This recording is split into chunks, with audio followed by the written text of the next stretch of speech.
Welcome back to another episode of the Bear Trap of Bears podcast by a Bears fan. I'm your host, Terry, and today, recapping our win against the Detroit Lions. Let me say, first and foremost, this was terrible referee game. There were bad calls all around. I would say, overall, we got most of the calls leaning towards us, but we got a number of calls we shouldn't have got. There was a number of calls that they got they shouldn't have got. There was a number of missed calls on us, some missed calls on them. Just a bad referee game. So gotta say that up front. But this is kind of what you would expect. Look, overall, it shouldn't have been this close. But, again, backup quarterback, Detroit Lions, they're a really good team. The record doesn't show how good they've been playing. But, with a backup quarterback, division game at home, you expect them to heat up the backup and try to force them into some mistakes. And then the offense just try to, keep it steady enough to win. And that's pretty much what we saw in a little bit of a battle for field position. So, starting off with the offense, we finally saw Trubisky come alive a little bit. I'm sure a lot of people were excited. Overall, I really don't jive with the play calling this year. I don't think it was great last year, but I think it was better than this. This doesn't make a lot of sense to me. We run the ball almost exclusively on first down. And then from there, we just try a bunch of play action plays. We throw in that curl route. We're doing it less, but we'll do some stuff that's nice, crossers or something over the middle. But it's only once in a while, and I understand why we don't do it more. So overall, we did see us be a little more aggressive and let Trubisky be a little more aggressive. But at the same time, I would say a lot of the same things we've seen before. I'm not here for this white hair at center situation. What is going on? Like, I was not aware that was a possibility. I didn't follow any of those news threads, but seeing them switch back with Whitehair and Daniels at the beginning of the game, I'm like, okay, let's see what we got. And then you quickly remember why Whitehair shouldn't be playing center. The man doesn't get snaps there. I mean, one bad snap is too many in the NFL, and he has way more than one. The man was rolling the ball back there. So many times he threw off the timing of the play because the ball wasn't there. And I get it. I would guess, I don't know what the coaches were thinking, but I would guess the thought process was that Daniels just has not picked up the pass protection schemes. And not to say that he isn't a good pass protector, is that from what I've seen in the film, he is not understanding when to help and when to pick up. And so whatever the calls are, it just seems like he hasn't really grasped them. And that's like, okay, we got a good snap and all that, but if we can't pick up these blitzes, if we can't pick up these stunts, then it's going to be an issue. And you know what? I've said it before. It's a problem in the whole league. Most offensive lines aren't good at it. You would be shocked to watch how many offensive lines just give up wide open rushers whenever there's some type of stunts or games. But either way, that's why I think they moved him. But now all that doesn't matter if you can't even get the snap there or if you can't get the snap on time. So I am interested to see what they'll do going forward. But honestly, it might be time to start having a conversation about Daniels really not being the player that they thought he would be. And the reason I say that is because I know he was highly respected in the draft process.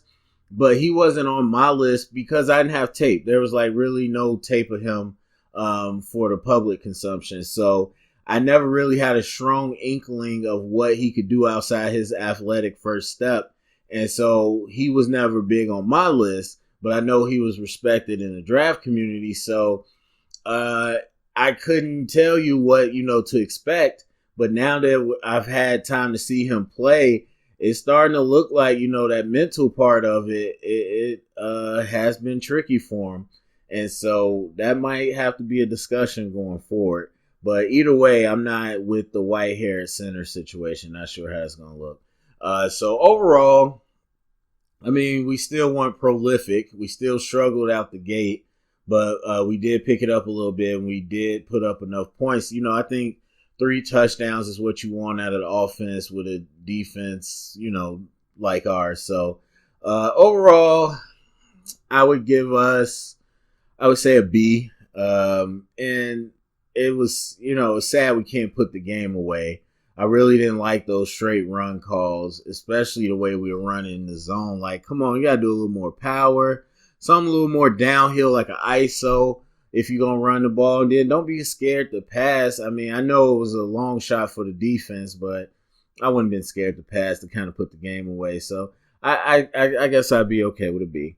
As far as the MVP, I guess you got to give it to Trubisky. I mean, he put passes where he needed to at certain times, and yeah. So that's them for the defense. Nick Kwiatkowski, MVP definitely, and he was a beast. It's interesting because look, he's still limited. I know a lot of people like, he should have been started. All that. Okay, cool. The man is still limited athletically, and we're talking about Jeff Driscoll here. So in any other real type passing attack, more than likely Nick is going to be a liability for you. So I understand why he doesn't start. But man, he's a grinder. He's one, much like Prince. He's one I respect. He's going to grind through, even though he's not the most athletically gifted. So it was nice to see him come in when Trevathan went down and really make some plays. He is a lot more downhill. But here's the thing. As I've said, I've been impressed with Roquan lately. But as I said, even when I was getting on him, is that he's still good sideline to sideline. Him and Trevathan, like you see it, I tell you, when people go east and west on us, it rarely works in the run game because not only do we set good edges, but our linebackers are so fast. And then you see that Roquan, even when he wasn't playing well in the run game, he's still a plus in the pass game. Whether it's screens, whether it's one-on-one with running backs, the man is good in that sense. So it's not as simple as just like, put in Nick because he comes down here on the run.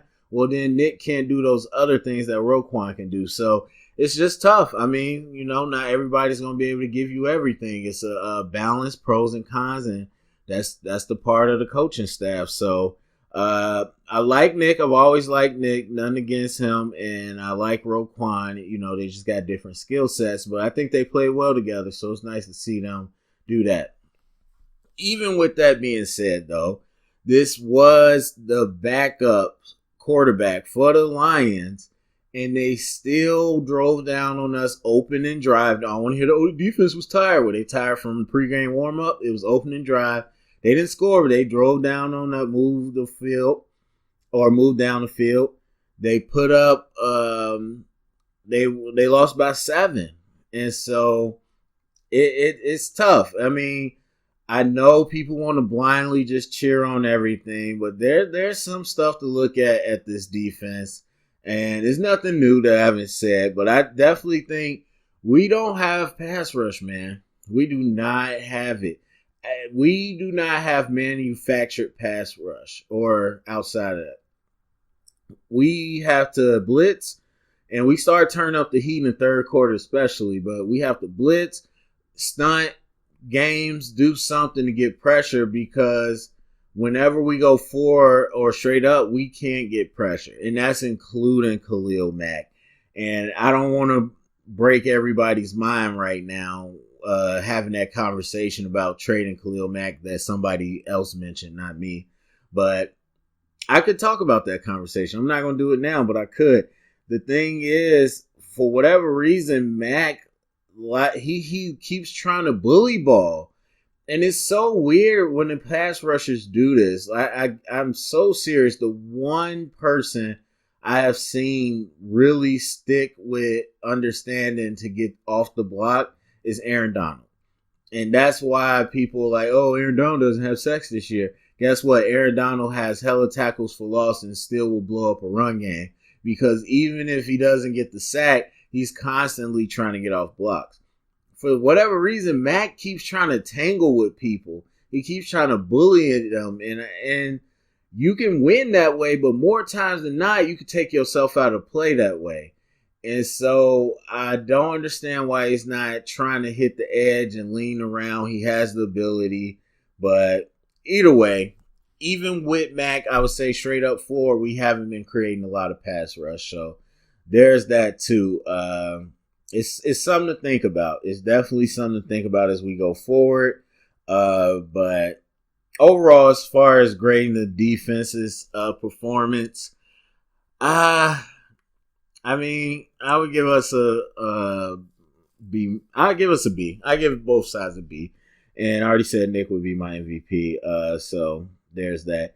So overall, just keeping it short. I mean, this is kind of a open and shut case. This is the team that I've talked about for a few weeks now. This is what I expect out of them, and they're going to make it a tough fought game, especially when things go our way. But even looking at some of the things I mentioned before, like the short field, and I like people like, oh, offense is this and this, and I get it. It's not a lot of excuse making for the offense because they were beyond bad, these last few weeks. But even with that, I've said, like, look, you get a turnover like Nick Kwiatkowski with an interception. You get a short field, when they back up and have to punt. Then the offense can strike. And I'm telling you once again, if you're going to be a good offense and put up points, it does take special teams and defense to set you up. No offense is driving down the field 80, 70 yards every rip, even the great ones. So all those things I think came into play today, and it gave us just enough edge to win. And so, we'll take the win. We'll take the win and we'll press forward and see what we got. So anyway, that's it for me. Not a whole bunch today. Go to the comment section. Let me know what you think. Thumbs up, subscribe, share it around, get the conversation started. Remember, stay up and bear down.